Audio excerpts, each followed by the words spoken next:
Bulgogi BBQ Baked Potatoes, Power Bowl, and this Eggplant Parmigiana stuff. And I'm going to talk about this movie and Plant Prayer Nation after I read a poem that I wrote called Everybody's Got to Eat. Is this about pelicans and stuff? Yeah. So, I wrote this one today, May 24th, 2024. I watched the Lethbridge Fire and Rescue Team out playing with their speedboat near the Weir. It was a training op, or it would seem, and yet the rescue team came far too near the pelicans who floated there that day. Each time the team came near, the birds all flew, 100 all at once. They filled the sky, then drifted back, as birds will often do. Each time the rescue team had happened by, repeatedly, they scared the birds away. It seemed the team had done it by design. They likely thought that scaring them was fun. I shrugged it off. The pelicans seemed fine, disturbed, but fine when all was said and done. But I was glad to see they were okay. I met a woman, also at the Weir.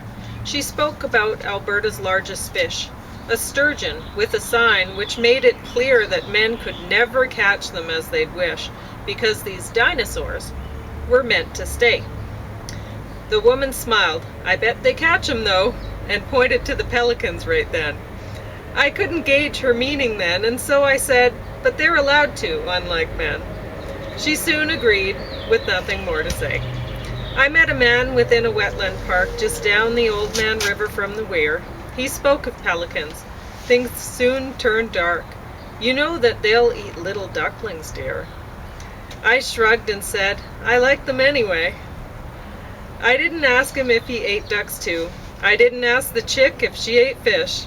They likely did, since many humans do. It's not my business how each fills their dish, but humans here are predators, not prey. Are there 100,000 humans here? Most humans living here eat lots of meat. 100 pelicans are at the Weir. They eat, but everybody's gotta eat. I don't eat meat, but like them anyway. So one duckling disappeared in the space of 24 hours. Yeah. We saw 4 yesterday in one little herd behind their mom, and today we only saw 3. So that's the way it goes. I mean, I feel Who sorry knows? for Maybe her. one of those painted turtles got them. I don't know That's what possible. the painted turtles eat. Maybe We'll have the to look northern that pike up. are going. I don't know what's in that Oxbow pond. Lake, but they say they're northern pike there. Oh, was that considered a lake, not a pond? I think it's called an Oxbow Lake. Really? So know. we'll check and see. It's called the Elizabeth Hall Wetlands or Liz Hall Wetlands. I'm not sure which it is. It just doesn't seem that big to be a lake. But I guess, some of the mountain lakes are really small. Anyway, it's the nature of the thing. It's an oxbow, and then you put after it. You don't say an oxbow pond, I don't think so. Okay. It's just the way the classification goes. But we'll check. Yeah. Okay, so Operation Fortune. It's a film by Guy Ritchie, so I should have known it was going to be good. And I don't think he's ever done one that I found a flunky. I know. He's good. And the only flunky movie ever made, I think, was Getting On with. Was he with Madonna or something like that? yeah, but who knows? Maybe they had a fun time and whatever. Who knows? I don't know. And I can't imagine having a fun time with it. Whatever. So Hugh Grant was in this, and he did an awesome job. It was great. Okay. Well, that's good. So there's one thing. The woman who was a computer hacking sort of person, whatever, every time they showed her and she was doing the click, click, click, click, click, and there was nothing on the screen that would make her do this. So why? Please, please, movie people. There are certain things that are very frustrating for movie watchers, and that's one of them. If there's nothing that she's doing this for, don't have her do it. And another thing is cups of coffee that have nothing in them. That is so annoying. There's an easy fix. Usually you movie people, you make it so that they're serving white cups of coffee. Well, I can see that there's not coffee in them. If you serve with black cups, I wouldn't be able to tell. Easy fix. Yeah, the other thing is it kind of looks phony when people have Yeah. got an empty glass. Totally. So I think sometimes if you're going to have that, have them slurp 1 cup of coffee and just do 1 take or whatever. Take 1 slurp of the coffee and just make sure they're prepared. Do the editing in the camera or something like Black that. cups. It's an easy fix. Yeah. Seriously. So, Or just don't have coffee, you know. sure. Have them slurping down Kool-Aid or something like that. Just low-cal Kool-Aid. Yeah, they wouldn't drink it. Yeah. A lot of these actresses and actors, Yeah. they'd be very strict about what they're eating. So is that Hugh Grant? It is. Okay. Yeah, he did a great job in this. I really liked the ending. Who ended up together at the end? It was really cute. So, Hugh Grant actually has some acting chops. He's stutters a lot, but apparently English people generally do way more than, let's say, American men. You know how he stutters? Maybe not. But so that's one thing. I prefer him. He's got better looks, and maybe as good acting chops as the leading man that they have in all the English productions. You know the guy Colin Firth, is that his name? Oh, yeah. Something like that. Yeah. At least Hugh Grant had some looks. Maybe Colin did at one point in time, but he kind of put on some pounds or whatever. I'm not sure what the problem is. so yeah. I don't really want to say anything more about it because it's worth watching. So it's a good spy flick. I don't know if, well, I wouldn't have put Jason Statham in the, Is he in there? yeah. Oh, that's that idiot there. Oh, I know. Why did they do that? But he's popular, so maybe Guy Ritchie was thinking, oh, he's gonna sell some movies if I put him in. But I don't know. He just, He's awful. he isn't And good. you're telling me his chops haven't improved since. No, they never I don't will. think I've seen him in a movie for 10 years now. But So honestly, you could have put anybody else in that role almost, and it would have been better. But you got Hugh Grant. That's all you needed. He did such a great job. Plant Pure Nation. So I believe that I've seen this before and talked about it, but I wanted to talk about it again. I just watched it recently and just I think it's interesting. Like, it's about the whole movement for T. Colin Campbell, the China study, and then the movement to try to, for his family, it's decided to try to make more people go vegan. They're trying to save the health of the country, sort of thing, or whatever. And probably sell a few books along the way and stuff like that. Probably not doing this out of their own pockets. But anyway, so did I say this was a documentary? I guess I should have said that. It's I've talked about the Daniel and Tana Amen, Amen Solutions and stuff that they were doing, and so that's a different thing, right? They're high protein diet people, but they eat healthy foods too, and they're very interested in trying to be healthy sort of people. They work out a lot, and they eat. If you're going to work out that much, I think you probably do need to eat that much protein. And yeah, you got to make sure. Yeah. So, and they try to. I actually think that they do a good job. They try to make healthy leafy greens and omega-3s and healthy, like berries and stuff, a major part of their diet. So, but they eat meat, and they just try to eat the healthy stuff, right? So there is healthier meat. My dad, I don't know when he started, probably when he retired. It would be about age 65. He just stopped eating beef, and he was at one of these homes for yeah, so he couldn't seniors make and his stuff own. like that food. But he made sure there was a menu, and whenever he ate pick out the meat, it healthier was stuff. chicken and fish. And fish, yeah. And how long did he live? Well, he lived 34 and a half years after that, so he lived to be 99 and a half years old. And he would have lived a lot longer. He could have lived 20 more years if he'd been able to make his own food and stuff like that, because he knew what he should be eating. He just didn't have the ability anymore to, like, he was stuck in bed for the last while and stuff like that. I hate to think how bad the food was in the place that he was at. He was in a dump. We're not going to say why he was there, but he shouldn't have been, because I mean, he had been a teacher and a principal, and he would have made a lot of money with his pension, and there was no reason for him to be there. No. But anyway, back to Plant Pure. So the Amons, at one point, they had, this isn't related to this at all, I'll point that out. The Amons, they're Christians, and they, one thing that they did is, I can't remember the name of the church that they belong to, but they managed to convince their whole church group to try their diet, because it had worked so well for them. And I mean, Daniel Amon's a doctor, and they trusted him, and they followed, and they lost a ton of weight. And so they stopped eating. A lot of the time at church groups, they'll make treats, so baking goods for people to eat at the, afterwards or whatever, right? Enjoy company together. And instead, they switched to this. So, not this, to the Amon solution sort of diet. So, and it worked really well for them. So, in this, they are trying the same sort of thing, really.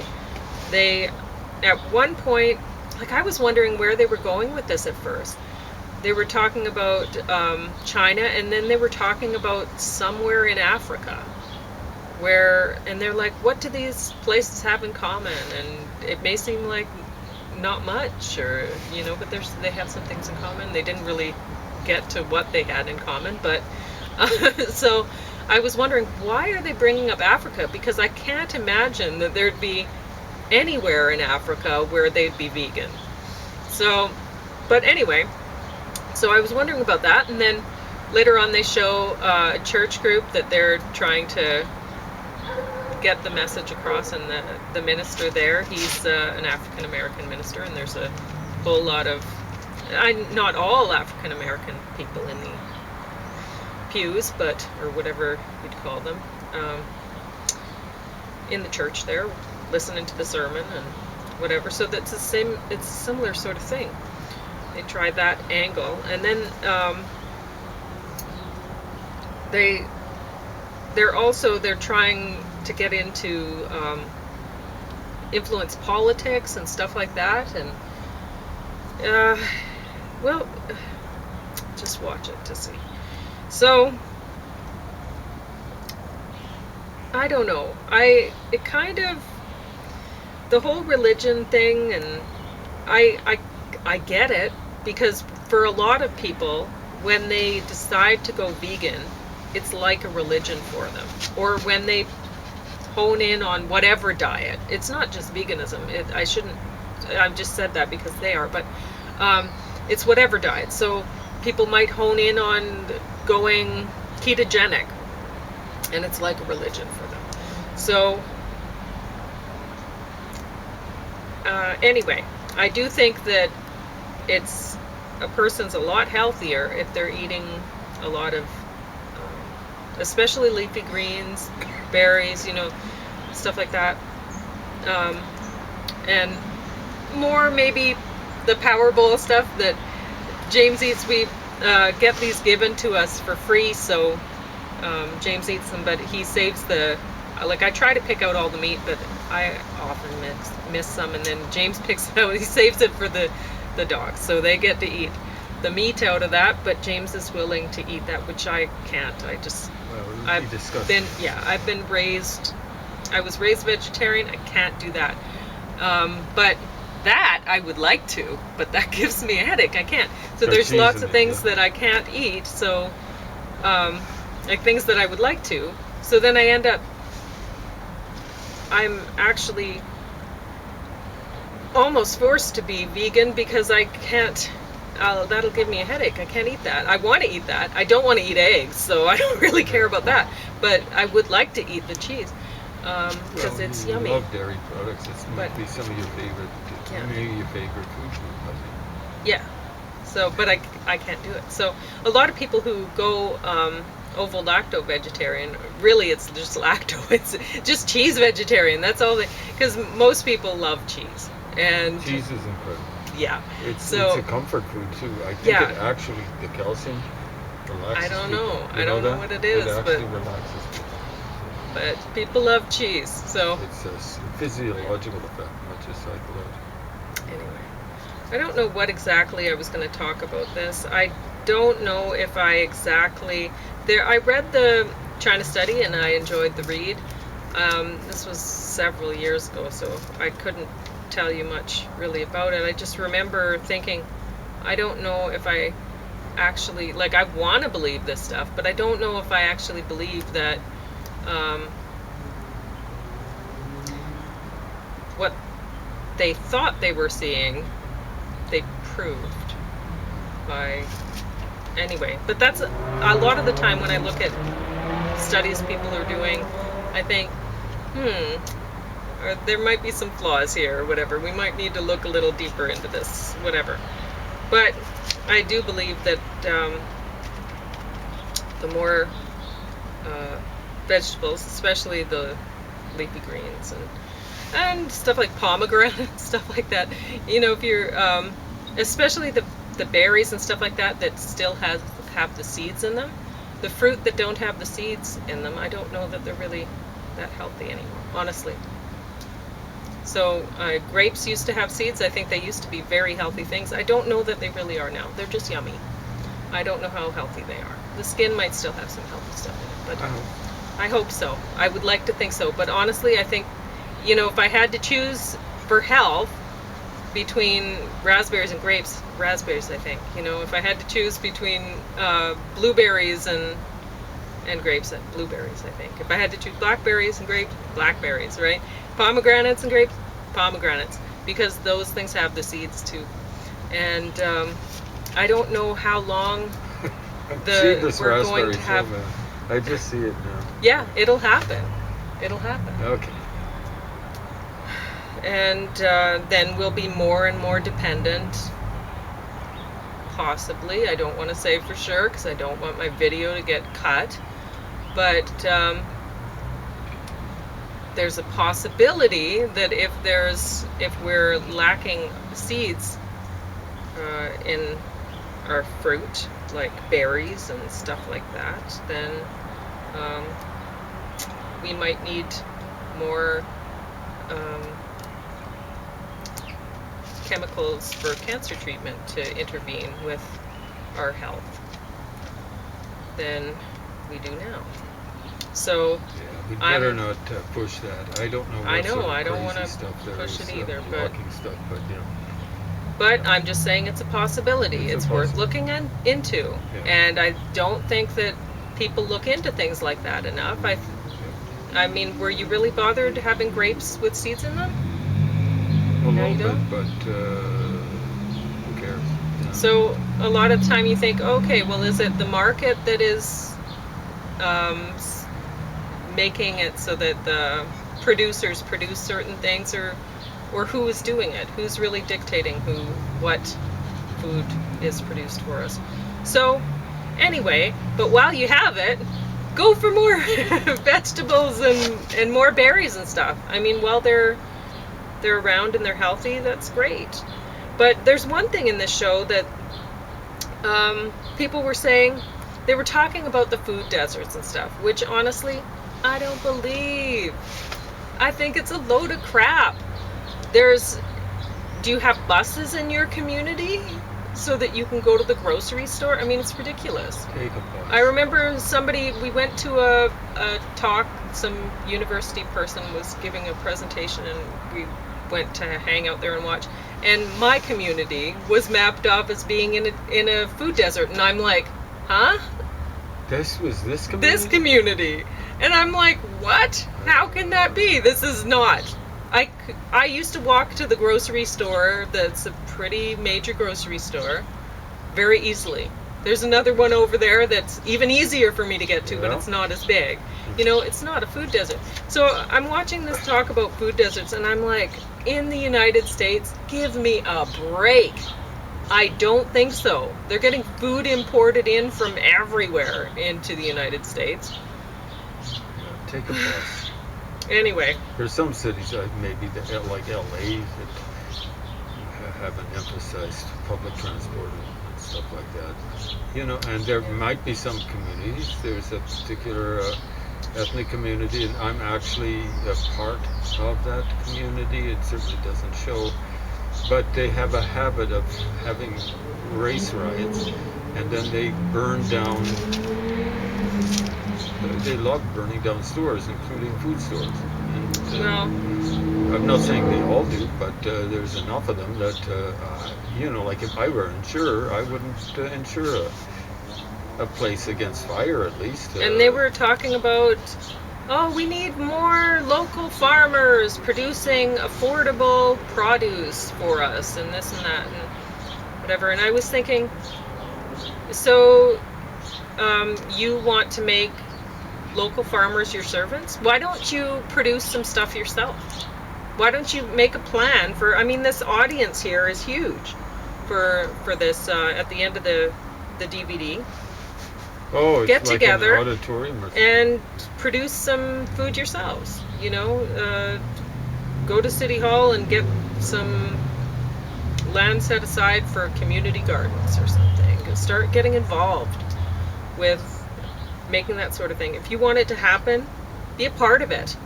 Don't say, oh, somebody else do this for me. No. No. That's wrong. Yeah, that's it.